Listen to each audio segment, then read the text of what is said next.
ಮೂರು ರಾಜ್ಯಗಳ ಗಡಿಭಾಗ ಅತಿ ದೊಡ್ಡ ದರೋಡೆ ಪ್ರಕರಣ ಇದು. ಅಂದರೆ ದೇಶದಲ್ಲೇ ಇದೊಂದು ದೊಡ್ಡ ಡಕಾಯಿತಿ ಕೇಸ್ ಅಂತ ಹೇಳ್ಬೋದು. ಯಾಕೆಂದರೆ 2 ಕಂಟೈನರ್ಗಳಲ್ಲಿ 400 ಕೋಟಿ ರೂಪಾಯಿ ಸಾಗಿಸ್ತಾ ಇದ್ದಂಥ ಸಂದರ್ಭದಲ್ಲಿ ರಾಬರಿ ಆಗಿದೆ. ಗೋವಾದಿಂದ ಮಹಾರಾಷ್ಟ್ರಕ್ಕೆ ಆ 400 ಕೋಟಿ ಹಣ ಸಾಗಿಸಲಾಗ್ತಾ ಇತ್ತು. 2 ಕಂಟೈನರ್ಗಳನ್ನು ಹೈಜಾಕ್ ಮಾಡಿದ್ದಾರೆ ಖದೀಮ್ರು. ಸಿನಿಮೆಯ ಶೈಲಿಯಲ್ಲಿ ನಡೆದಿರುವಂಥ ಘಟನೆ ಇದು. 3 ರಾಜ್ಯಗಳ ಗಡಿಯ ಚೋರ್ಲಾ ಘಾಟು, ಅದು ಗೋವಾಗೂ ಹತ್ತಿರ, ಕರ್ನಾಟಕಕ್ಕೂ ಹತ್ತಿರ, ಮಹಾರಾಷ್ಟ್ರಕ್ಕೂ ಹತ್ತಿರ.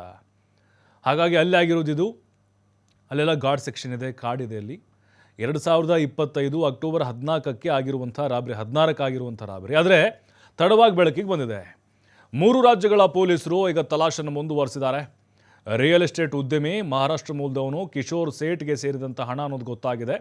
ಹಾಗಾದರೆ ಈ ಪ್ರಕರಣ ಹೇಗೆ ಬೆಳಕಿಗೆ ಬಂತು, ಯಾವಾಗ ಗೊತ್ತಾಯ್ತಿದು? ರಾಬರಿ ಆದ ಬಳಿಕ ಸಂದೀಪ್ ಪಾಟೀಲ್ ಎಂಬಾತನ ಅಪಹರಣ ಆಗುತ್ತೆ. ಕಿಶೋರ್ ಸೇಠ್ ಏನಿದ್ದಾನೆ, ಈ ದುಡ್ಡಿನ ಮಾಲೀಕ, ಅವನ ಸಹಚರರು ಅಲ್ಲಿ ಆತನನ್ನು ಕಿಡ್ನಾಪ್ ಮಾಡ್ತಾರೆ. ಸಂದೀಪ್ ಪಾಟೀಲ್ನ 1.5 ತಿಂಗಳು ಅವನ್ನ ಕೂಡ ಹಾಕ್ಕೊಂಡಿರ್ತಾರೆ. ಒತ್ತೆಯಾಳಗೆ ಸಿಕ್ಕೊಂಡು ಕೊಡಬಾರ್ದು ಚಿತ್ರಹಿಂಸೆ ಕೊಡ್ತಾರೆ.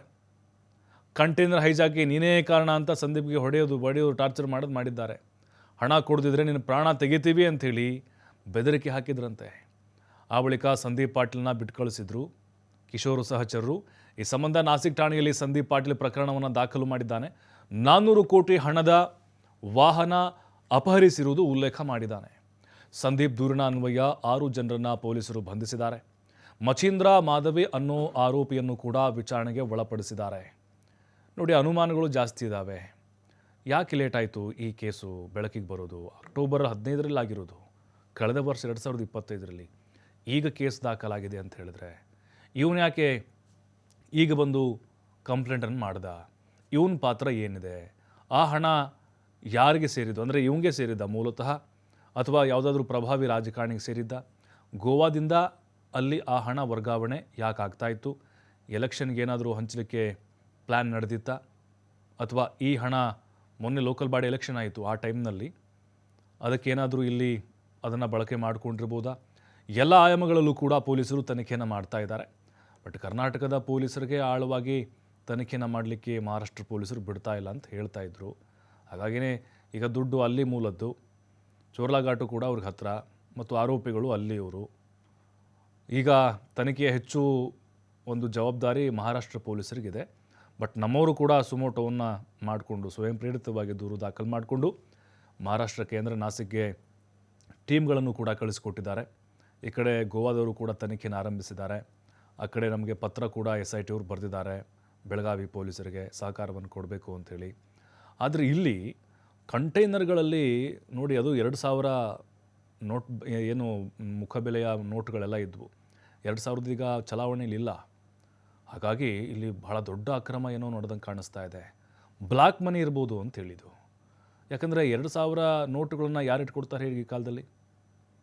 ಅದು ಆಲ್ರೆಡಿ ಎಕ್ಸ್ಚೇಂಜ್ ಮಾಡಲಿಕ್ಕೆ ಅವಕಾಶಗಳನ್ನು ಹಿಂದೆ ಬ್ಯಾಂಕ್ಗಳು ಮಾಡಿಕೊಟ್ಟಿದ್ವಲ್ಲ, ಯಾಕೆ ಹಾಗಾದರೆ ಆಗಿರಲಿಲ್ಲ? ಇದು ಅಕ್ರಮ ಅನ್ನೋದು ಕೂಡ ಈ ಮೂಲಕ ಅನುಮಾನಕ್ಕೆ ಕಾರಣ ಆಗ್ತಾ ಇದೆ.